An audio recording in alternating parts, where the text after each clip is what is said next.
Hello, traders. Today is Monday, June 23rd, and this is my analysis for the euro yen.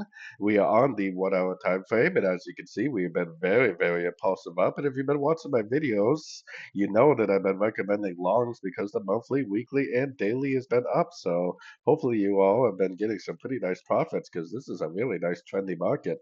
I personally am definitely still looking for longs. We have no Fibonacci bounce, no break of structure, or anything on any of the higher time frames.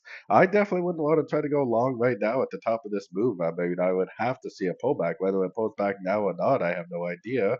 I just say that if it does pull back, especially if it goes down and gives you a little break, first thing I would do if I see this picture is I would throw my Fibonacci retracement on the last impulsive up, and I would observe to whether or not this move down was just a pullback to this last wave up or not.